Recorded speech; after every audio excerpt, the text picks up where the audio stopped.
Well, this week, the House of Representatives will pass and send to the President the most important copyright reform in decades.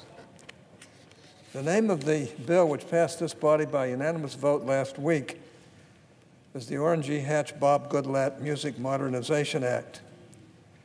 As the Senate was considering the bill, my good friend from Tennessee, Senator Alexander, asked to rename the bill in my honor. I was touched by this kind gesture from my good friend and by the willingness of my colleagues to agree to this suggestion. We are also, it wasn't necessary though, but we are also adding to the bill the name of retiring House Judiciary Committee Chairman Bob Goodlatte. In recognition of all he has done to get this bill across the finish line and to improve our nation's copyright laws. The Music Modernization Act was years in the making. It was the result of countless hours of hard work and many late nights by staff, stakeholders, and members of this body. My friend from Tennessee, Senator Alexander, did an outstanding job last week here on the floor explaining the need for the bill and how it will improve the music marketplace. So I'll just provide a brief summary at this time. Our current music licensing laws are badly out of date. Too often, songwriters don't get paid when their songs get played, and even when they do get paid, they don't get paid at a fair market rate.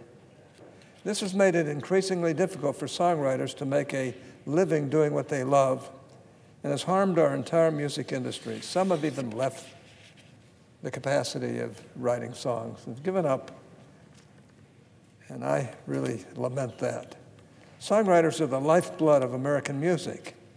In order to have a great single or a great album, you first have to have a great song.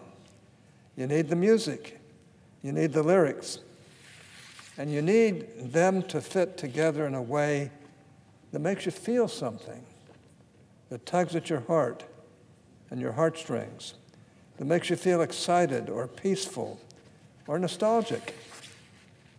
Songwriting is an art. I know this because I've done it myself. I've written dozens of songs over the years. I've even earned a gold and platinum record. I know firsthand how small the royalties are, even when your song is a success. It's time to change that, and the Music Modernization Act will do so. The heart of the bill is the creation of a mechanical licensing collective to administer reproduction and distribution rights for digital music. One of the driving forces in recent years of the decline in songwriter royalties has been the transition to digital music. Now, this may seem a bit surprising, as one might think that the availability of millions of songs at the click of a mouse will lead to more royalties, given that more music than ever before is now available instantaneously. But the problem is that these big digital music companies like Pandora and Spotify, with their catalogs of millions of songs, simply don't have the capability to find every single songwriter for every single one of their songs that they play. Tracking down the recording artist, that is the singer, usually can be done, but finding songwriters is a different story. And so the bill creates a mechanical licensing collective that is tasked with identifying songwriters, matching them to sound recordings, and then ensuring that a songwriter actually gets paid as he or she should. Importantly, this collective will be run by songwriters themselves and by their representatives in the publishing community. This is an enormous victory for songwriters. For the first time in history, songwriters and their representatives will be in charge of making sure they get paid when their songs get played.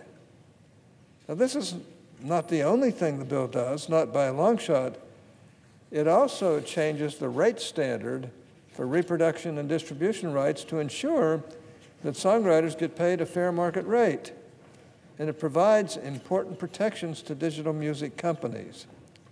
It creates a blanket digital license for companies like Pandora and Spotify so that they can have certainty that they won't be sued when they offer songs for download or interactive streaming. It also provides a liability shield against past infringement provided certain conditions are met. Again, so that digital music companies can have certainty going forward. Now, the Music Modernization Act also makes important changes to performance rights. It creates a federal performance right for pre-72 sound recordings and moves our licensing laws away from the patchwork of inconsistent state laws and toward a more uniform, coherent federal standard. It ends the rate carve-out that legacy cable and satellite providers have enjoyed for 2 decades and has allowed them to pay below market rates and stave off meaningful competition. This will result in fairer rates for reporting artists and create a more level playing field for new market entrants. The bill also provides that rate proceedings for performance rights will rotate among judges, and the judges may consider sound recording royalty rates when setting corresponding rates for musical works. And it makes a clear statement that the Department of Justice should work with Congress to ensure there is a proper framework in place to administer performance rights for musical works in the event the department decides it's time to sunset the ASCAP and BMI consent decrees. Lastly, the bill puts in place a formal process for producers, sound engineers, and other behind-the-scenes players to receive a share of performance royalties. This will help ensure that all of the participants in the music-making process are fairly compensated for their contributions. As you can see, Mr. President, the Orrin G. Hatch, Bob Goodlatte Music Modernization Act is a comprehensive piece of legislation that will have wide-ranging impacts across the music landscape. It touches all sectors of the music industry and makes important reforms to ensure that songwriters, musicians, and other key contributors to American music are treated fairly. There's a reason this bill passed the Senate unanimously and why it will pass the House with overwhelming support. And that's because all sides of the music industry came together to find a way to make our music laws better and to make them function properly, to update them for the digital age. No side got everything it wanted, but everyone got something. And in the end of the day, we have a piece of legislation we can all be proud of. Now, the fact that this bill passed unanimously does not mean that it was an easy lift, not by any means. This was an extraordinarily complex, multifaceted piece of legislation with dozens of moving parts and cross-cutting issues that impacted stakeholders in varying ways. Each component of the bill was crucial to passage, which made negotiating and revising the legislative text an exceedingly delicate process.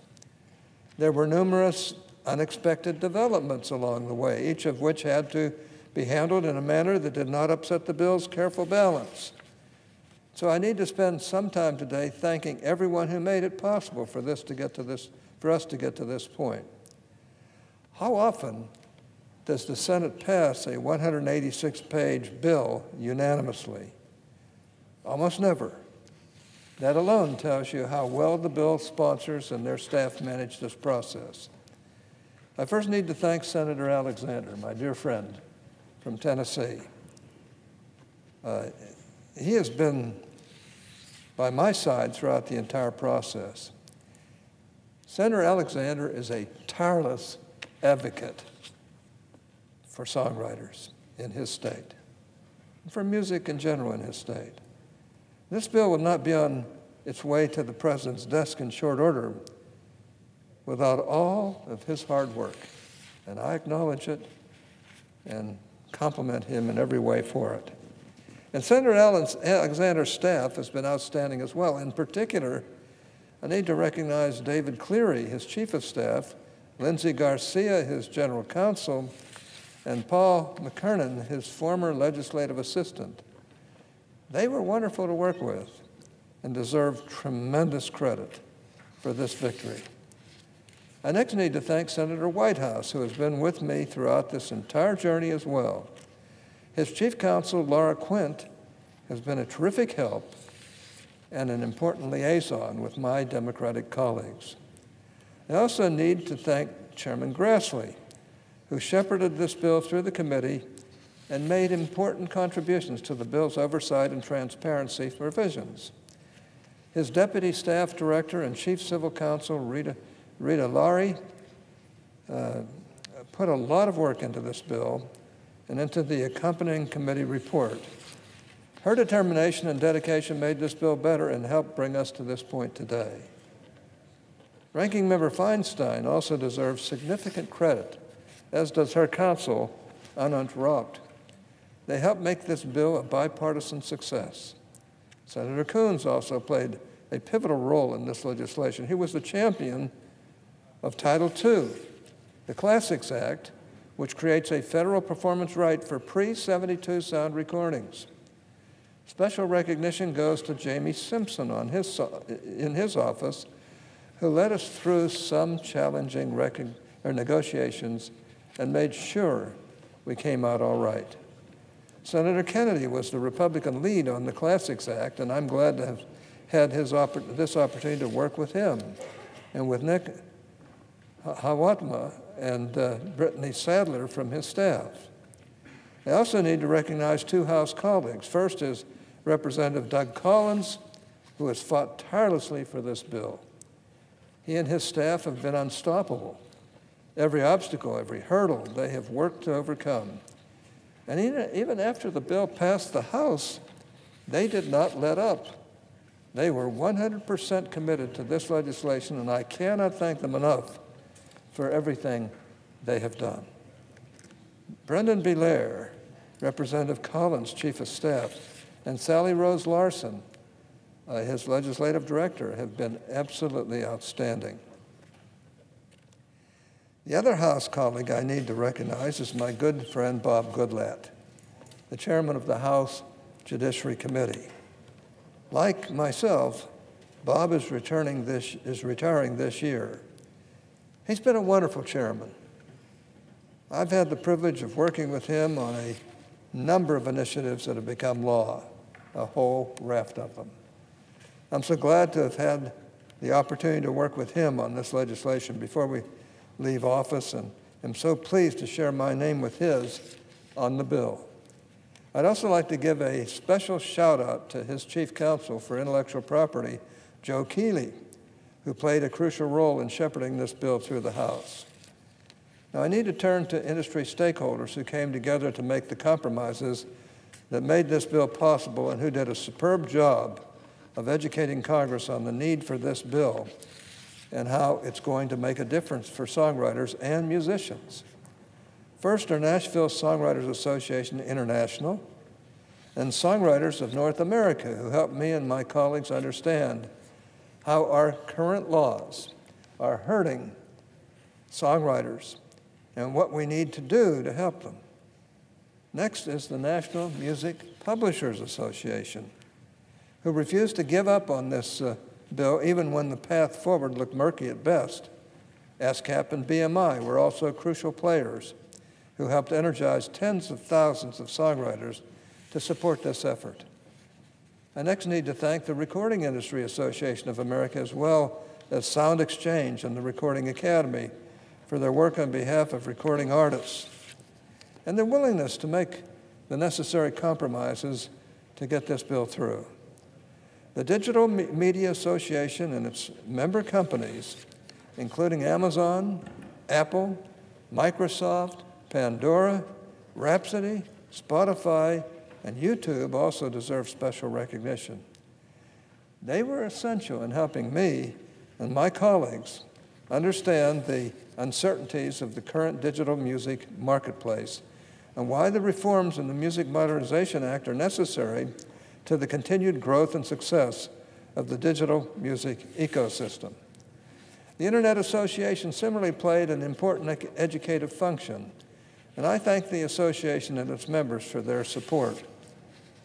The final industry stakeholder I'd like to thank is the National Association of Broadcasters.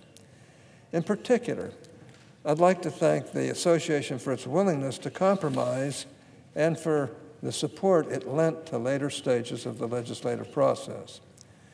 The 50 states' support that NAB gave to the bill made an important difference to a number of my colleagues, and I thank NAB for its advocacy. Now, the final thanks I need to offer, Mr. President, are to my staff.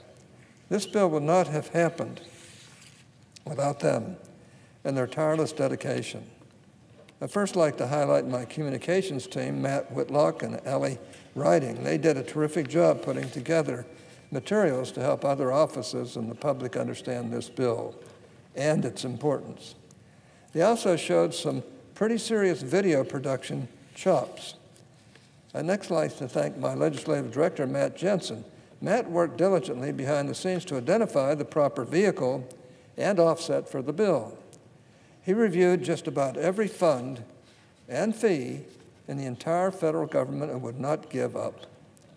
Next up is my Chief of Staff, Matt Sandgren. Matt has been with me now for 15 years. He's one of the finest aides I've ever had. He spent years as my go-to intellectual property counsel before becoming my Chief of Staff and has been an essential part of this process. He had the foresight and strategic know-how to get this bill across the finish line. No last-minute obstacle was going to stop him. Finally, Mr. President, I'd like to thank my Chief Counsel, Chris Bates. Chris oversaw this bill from start to finish. From the very first stakeholder meetings where we talked about broad outlines to last week when he sat next to me here on the floor while the Senate passed the bill by voice vote. For well over a year now, he's dealt expertly with dozens of stakeholders and 100 Senate offices. He's had the judgment to know when to strike deals and when to push forward. And a careful lawyer that he is, he's made sure at every step along the way that the bill text is precise, accurate, and tightly drafted. This bill has been as complicated an endeavor as any bill I've done during my 42 years in the Senate. And Chris deserves immense credit for the way he's seen this bill through to enactment.